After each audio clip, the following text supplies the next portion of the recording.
Bom dia para você! Louvado seja o nome de Deus porque estamos juntos de novo, não só pela presença uns dos outros, mas também porque temos certeza absoluta que este programa tem sido assistido por todos os anjos do céu.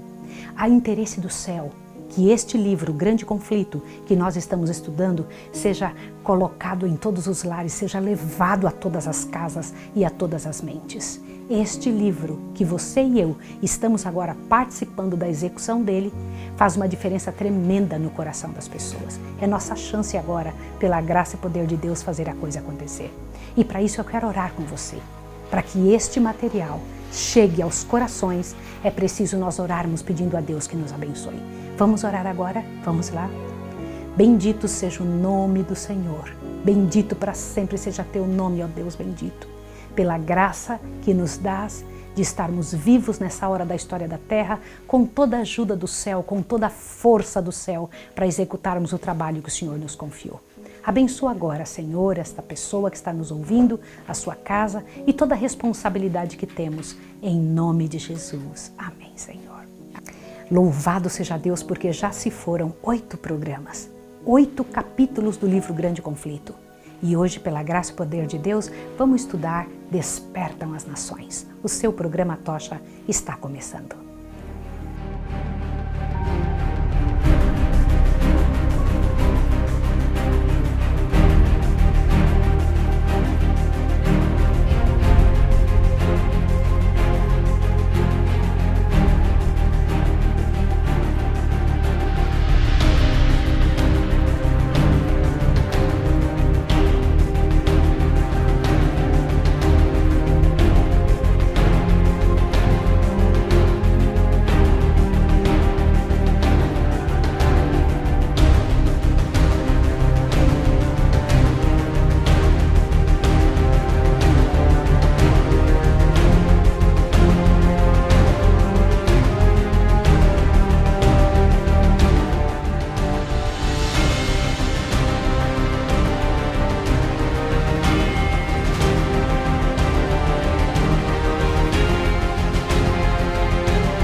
Queridos, Deus sempre tem um método muito singular de dirigir a sua igreja na terra.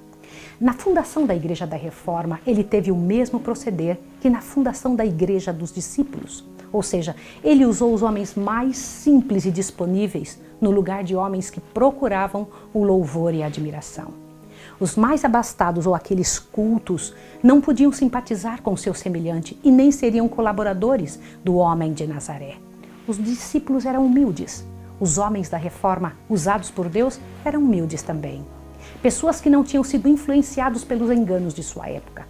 Homens livres do orgulho e inclinados à devoção e fortalecidos para se oporem aos enganos sutis dos líderes religiosos. É plano de Deus empregar humildes instrumentos para atingir grandes resultados.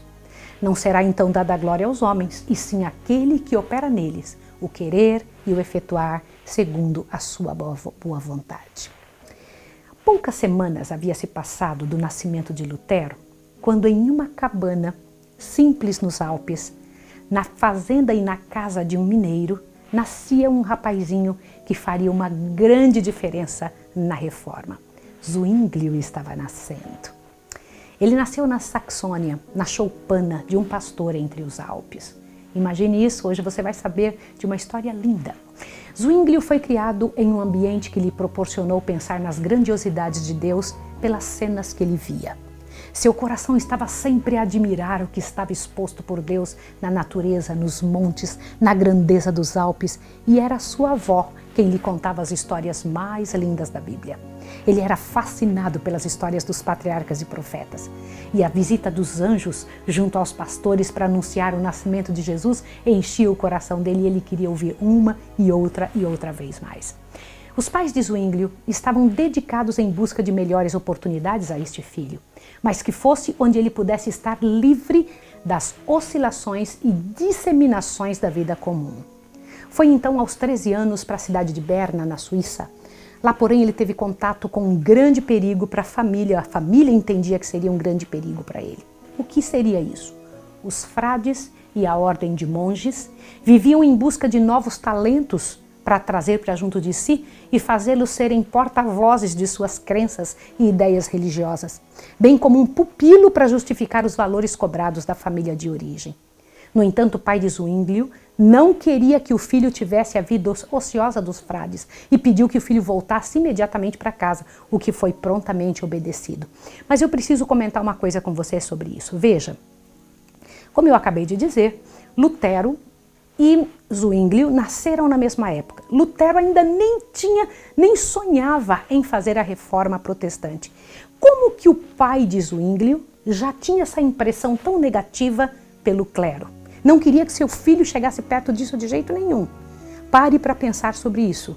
Cerca de 30 anos antes de Lutero começar esse trabalho tremendo da reforma, já na Suíça, veja, Lutero está na Alemanha, aqui Zwinglio está na Suíça, já tinha essa sensação, já tinha essa observação, este olhar para a Igreja Católica da época.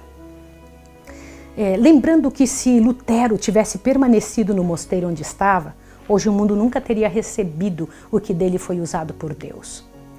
Zwinglio ficou pouco tempo em casa e voltou para estudar na Basileia. E foi ali que Zwinglio ouviu pela primeira vez o Evangelho da Livre Graça. Um dos professores da universidade expôs perante todos os alunos as verdades que havia aprendido ao estudar a Bíblia e garantia que havia um conhecimento muito antigo que era maior do que todos que tinha na época dele. E essa verdade era que Cristo, em sua morte, era o único resgate do pecador e que isso superava em muito qualquer ensino de outros escolásticos ou sábios. Isto impressionou grandemente o coração de Zwinglio. Logo foi chamado da Basileia para seu serviço ativo. Seu primeiro campo foi uma paróquia alpina, não muito distante da sua cidade natal. Foi ordenado padre e dedicou-se avidamente à descoberta das verdades bíblicas. E quanto mais pesquisava, mais percebia a diferença das heresias de Roma. Seu coração fremia e sentiu-se impressionado a fazer da palavra de Deus sua única base de compreensão e de fortaleza. Decidiu que esta palavra, a grande tocha, ele ouviria essa tocha, se basearia nela e invocou a ajuda do Espírito Santo para compreensão por si mesmo e entendeu que qualquer pessoa pode aprender se buscar a Deus. Presta atenção nisso que eu preciso te dizer. Zwinglio, quando começou a estudar a Bíblia, quando começou a ajoelhar diante de Deus, entendeu que qualquer pessoa pode pegar a Bíblia com oração e pedindo a Deus que Deus ensine, porque é o Espírito Santo é que ensina. É Ele que abre o entendimento, é Ele que dá as coordenadas para que uma pessoa possa aprender. As Escrituras, ele dizia, vêm de Deus e somente Ele sabe como interpretá-la. Eu vou ler um pedaço do que ele disse para que você possa entender. Olha que bonito isso daqui. As Escrituras, dizia Zwinglio, vêm de Deus, não do homem. E mesmo aquele Deus que esclarece dará a compreender que a palavra vem de Deus. A palavra de Deus não pode falhar. Ela é clara, ensina por si mesma, desvenda-se a si própria, ilumina a alma com toda a salvação e graça, conforta-a em Deus, humilha-a de maneira que ela se perde de si mesma e até se despoja e abraça a Deus. Eu fico impressionada como o coração que estuda a Bíblia, estuda a grande tocha da verdade que ilumina, este coração que estuda acaba sendo iluminado e ilumina tanta gente, né? O que Zwinglio dizia era, na verdade, em seu próprio coração, uma prática verdadeira. Ele entendeu que somente a Bíblia encheria de sentido sua vida e daria ao mundo a verdade mais pura e simples que já tinha ouvido falar. O curioso é que Zwinglio e Lutero chegaram à mesma conclusão sem nunca terem se visto. Mas quando Zwinglio ouviu falar de Lutero, disse que se Lutero prega Cristo e tinha a mesma doutrina, então faziam ambos o mesmo serviço. Percebeu que falaram a mesma língua e que estavam ambos na mesma página, o que provava que era o Espírito de Deus quem estava guiando a ambos, embora estivessem em países tão separados, né? Em 1516, Zwinglio foi ser pregador em um convento numa cidadezinha na Suíça. Ali ele teve a certeza absoluta da arrogância e heresia de Roma, pois na porta do convento havia uma santa, onde nela havia inscrição. Olha o que estava escrito na santa. Aqui se pode obter perdão plenário dos pecados. Ali vinham procissões de vários locais para encontrarem-se com a superstição da santa, e isso encheu o coração de Zwinglio de apreensão, ao que aproveitou a oportunidade para proclamar a verdade de Cristo àqueles que vinham para essa aflição. Eu queria que você imaginasse a coisa como é que deve ter sido. Então tinha uma santa, e esta santa, ela era o motivo pelo qual as pessoas vinham de tão longe para poder ali fazer nessas procissões, fazer as suas rezas, a sua busca. E meu coração se enche de dó de pensar numa situação como essa. Agora observe o que foi que ele disse. Não imagineis, disse ele, que Deus está nesse templo mais do que em qualquer outra parte da criação. Qualquer que seja o país em que habiteis, Deus está em redor de vós e vos ouve. Podem obras sem efeito, longas peregrinações, ofertas, imagens, invocações da Virgem ou dos santos assegurar-vos da graça de Deus? Que vale a multidão de palavras em que nos envolvemos nessas orações? Que eficácia tem um capuzlusídio, cabeça bem rapada, vestes bem compridas e flutuantes, ou chinelas bordadas a ouro? Deus olha para o nosso coração, e quando o coração está longe dele, olhe só. Cristo disse que uma vez foi oferecido sobre a cruz é o sacrifício e a vítima, que por toda a eternidade proveu solução para pecados dos crentes. Você teria coragem de fazer o mesmo que Zwinglio fez? Que quando alguém estivesse vindo adorar numa santa, movido por essa ideia de que ali encontraria solução para os seus problemas, você teria coragem de dizer isso? Essas verdades não foram bem aceitas por alguns dos que pensavam ter perdido a viagem e também preferiam confiar na maneira que Roma havia ensinado de conseguir o perdão. Lhes faria mais fácil pagar penitência do que fazer esforço para mudar o coração. No entanto, receberam com alegria, outros, no entanto, receberam com alegria e voltaram para casa cheios de vigor, por ter conhecido que a liberdade em Cristo é a única verdade que salva e conforta a alma. Então a verdade era assim, e era levada de aldeia em aldeia, e o número de viagens ao relicário da Virgem diminuiu muito. Houve decréscimo das ofertas e, consequentemente, baixou também o salário de Zwinglio, que era pago com estas ofertas. Mas isso não lhe causava tristeza, causava, na verdade, era alegria. E as autoridades papais não tinham os olhos fechados para o que Zwinglio estava fazendo, porque esperavam ganhá-lo com lisonjas para o seu lado. Enquanto isso, o povo ia sendo advertido. O trabalho nessa capela onde ele estava tinha preparado para um trabalho ainda maior. Ele foi chamado para ser o pastor da Catedral de Zurique, embora os prelados estivessem dispostos a impedir a entrada de qualquer novidade e começaram a orientar Zwinglio em não oferecer algo diferente do que aquilo que a igreja já fazia. Olha o que foi que eles disseram para Zwinglio quando ele chegou na Catedral de Zurique. Olha isso aqui. Farás todo o esforço, disseram eles, para coletar as receitas possíveis, sem desprezar a menor. Gente, ouçam isso, presta atenção. Exortarás os fiéis, tanto no púlpito como no confessionário, a pagar seus dízimos e impostos e a mostrar por ofertas sua afeição para com a igreja. Serás diligente em aumentar as rendas que se arrecadam dos doentes, das missas e, em geral, em toda a ordem eclesiástica. Quanto à administração dos sacramentos, à pregação e ao cuidado do rebanho, acrescentarão seus instrumentos. São também deveres do capelão.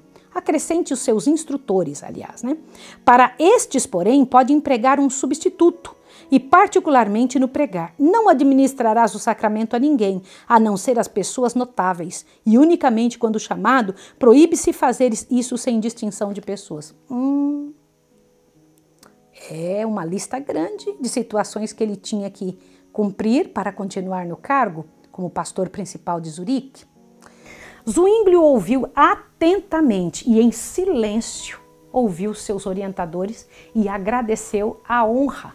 Porém, explicou que seu método de trabalho era somente Cristo e unicamente Ele.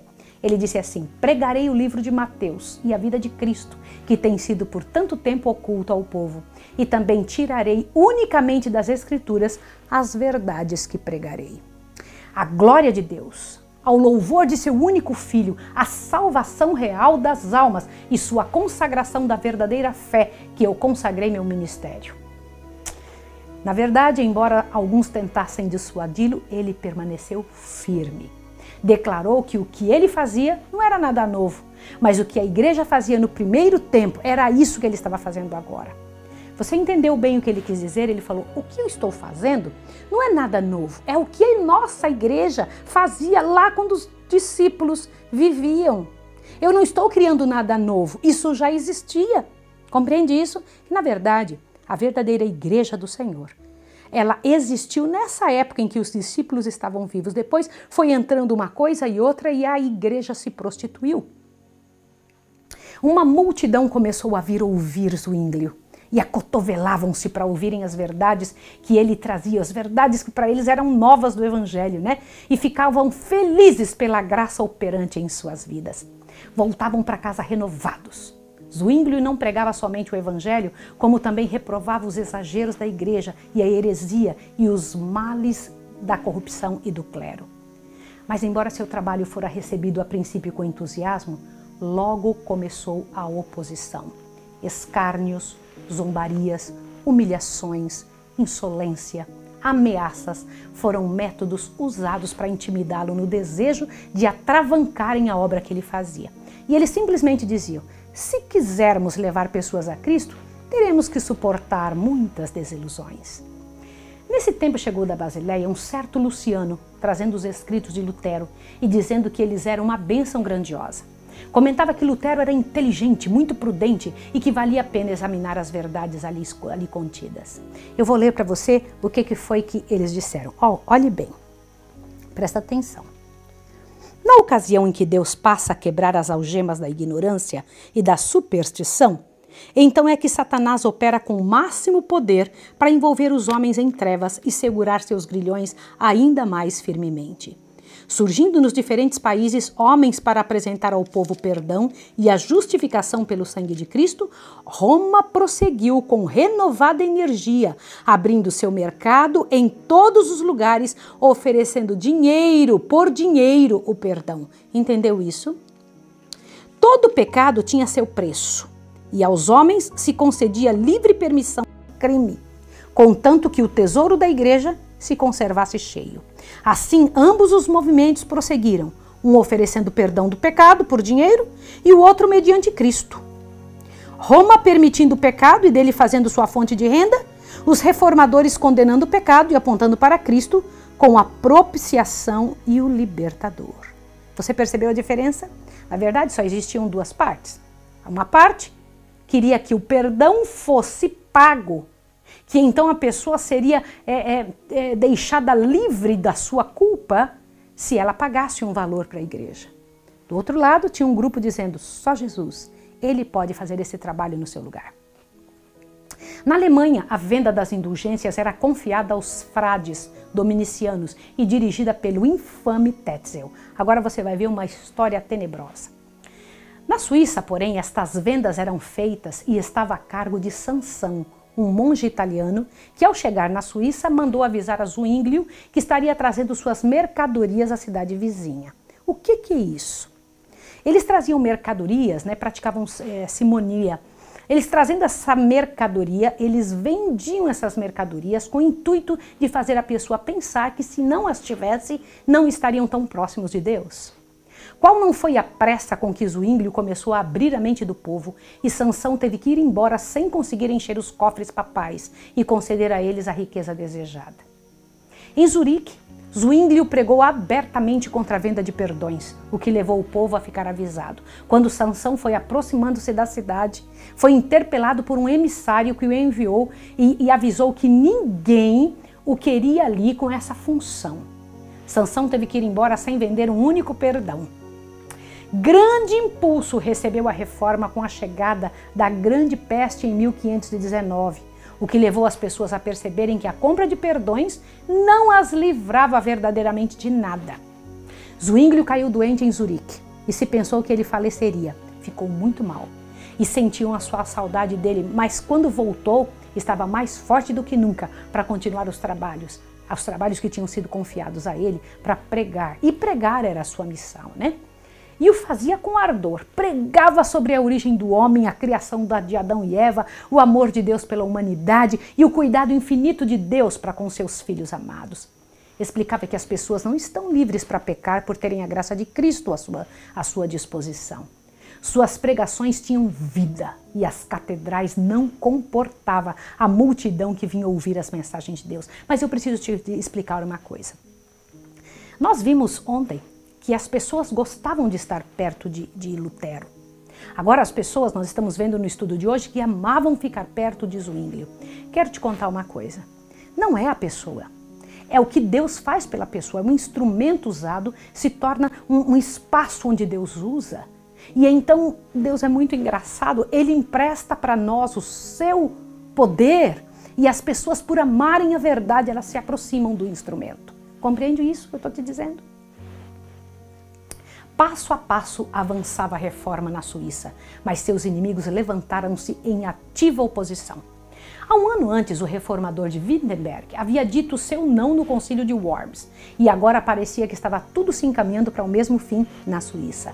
Diversos ataques tinham sido feitos contra Zwinglio, ou seja, pela discórdia, acusação, imposição de medo. Inclusive, várias pessoas tinham sido sentenciadas à prisão e à fogueira, mas Zwinglio parecia não se intimidar.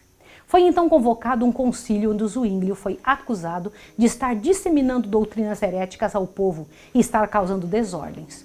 Zwinglio disse abertamente que sua congregação era mais calma e pacífica, pois recebia a palavra da vida constantemente e era exatamente por isso que ela era mantida em paz. Os delegados aconselhavam a todos que permanecessem na igreja, dizendo que fora dela não havia salvação. Você entendeu isso? O clero dizia para o povo, não saiam da igreja católica, porque fora dela não há salvação. Zwinglio dizia imediatamente, ele contestava dizendo, sabe o quê? Falava o que eu vou ler agora para você. Presta atenção, qual era a cabeça de Zwinglio, o que ele pensava. Não vos mova esta acusação. O fundamento da igreja é a mesma rocha, o mesmo Cristo que deu a Pedro o seu nome, porque ele o confessou fielmente. Em todo o país, quem quer que creia de todo o coração no Senhor Jesus é aceito por Deus. Esta, verdadeiramente, é a igreja, fora da qual ninguém pode ser salvo. Como resultado da conferência, um dos delegados do bispo aceitou a fé reformada. Quando alguém tem coragem de falar a verdade, outros se levantam e tomam posição. O conselho recusou agir contra Zwinglio e Roma preparou um novo ataque. Os amigos da verdade, que estavam desapontados pelo desaparecimento de Lutero e agora ganhavam novo ânimo ao ver que a reforma se estendia para a Suíça e de lá para o mundo. As vitórias ganhas pela reforma tornaram mais decididos os ataques de Roma e silenciosamente decidiram levantar um meio de encurralar Zwinglio, chamando-o para um debate onde tensionavam colocá-lo ao seu lado. O local escolhido para o debate foi em Bade, que era um centro de martírios e fogueiras acesas. Mas os amigos de Zwinglio o advertiram e nem permitiram que seu pastor saísse de Zurique para esse debate. Foram designados 2 servos, o Ecolapadius e Haller, que debateriam com o Dr. Eck. Eu preciso te explicar a respeito disso. Dr. Eck era um grande clérigo, grandíssimo conhecedor da doutrina católica. Os nossos 2 reformadores iriam debater com ele. Esse Dr. Eck, que por sua vez seria apoiado por um sem fim de ilustres doutores. Zwinglio não participou pessoalmente do debate, porém sabia tudo o que corria dentro do local. Um jovem escrevia cada palavra e voltava durante a noite para perto de Zwinglio, que respondia e dava sugestão aos comentários, e assim cartas eram trocadas entre os amigos. Estes jovens não eram vistos e nem percebidos, porque viajavam à noite e traziam cestos de galinha na cabeça quando entravam em Bade e não eram então percebidos. Assim Zwinglio trabalhou mais à distância do que se tivesse vindo em pessoa. Os representantes de Roma, exultantes de sua vitória, vieram a Bade luxuosamente vestidos e sua mesa era regada do mais puro vinho e viviam divertindo-se em festejos e gracejos. Esse contraste era visto e percebido claramente pelo povo reformador, que comia frugalmente e rapidamente. Eu quero fazer uma pausa aqui. Eu fiquei muito impressionada quando eu li esse detalhe a respeito de como comiam os reformadores. Eles comiam frugalmente. Interessante isso, não é? Não te faz pensar? Guarde essa informação que você vai entender depois, tá bom? O herdeiro de Oecolampadius observou que ele estava sempre estudando e em oração e comentou que o herege era pelo menos muito religioso. Só para você ver que uma pessoa, quando se levanta para falar da palavra de Deus, é muito observada. Percebe? A pessoa que estava ali sendo responsável pelo local onde ficariam os reformadores, ficou de olho neles para ver que comportamento eles tinham. Na conferência, Dr. Eck subiu para falar ricamente vestido, enquanto Oecolampadius estava humildemente trajado e foi obrigado a tomar assento frente à sua oponente em um banquinho tosco. Dr. Eck tinha uma capacidade de comunicação invejável e se mantinha sempre atento, visto que o ouro e a posse de riquezas era a razão para tanto empenho. Ele parecia muito confiante. E quando lhe faltavam argumentos, ele recorria a insultos e mesmo a blasfêmias. O Oecolampadius entrou em respeito, com muito respeito na discussão. Eu quero lembrar você agora de como Martinho Lutero entrou diante da dieta de Worms. Você lembra disso? O jeito, a maneira de falar, embora vestido muito simples, mas com muita educação. Não foi diferente com esse nosso reformador, modesto, não confiante em si mesmo. E ele começou com as seguintes palavras. Observa isso aqui agora, olha só. Não reconheço outra norma para julgar a não ser a palavra de Deus. Embora gentil e cortês de maneiras, mostrou-se capaz e persistente. Enquanto os romanistas, segundo seu hábito, apelavam para os costumes da igreja como autoridade, o reformador apegava-se firmemente às escrituras sagradas. O costume, dizia ele, não tem força alguma em nossa Suíça, a menos que esteja de acordo com a Constituição. Ora, em assunto de fé, a Bíblia é nossa Constituição. Ai, aleluia! Eu gosto tanto de ouvir isso. Imagina que coragem desses homens, não é? Era grande o contraste entre os oponentes. De um lado, a educação, moderação e respeito dos reformadores, e do outro lado, a jactância e violentas palavras de acusação dos romanistas. E isso fala aos espíritos do povo. O debate continuou por 18 dias. No final, Roma tomou a liderança, dizendo que ganhara o debate, e a maior parte dos delegados ficaram do lado de Roma. E a dieta declarou vencidos os reformadores e notificou a eles que Zwinglio e eles também estavam separados da igreja. Mas o tempo revelou de quem estava a vantagem.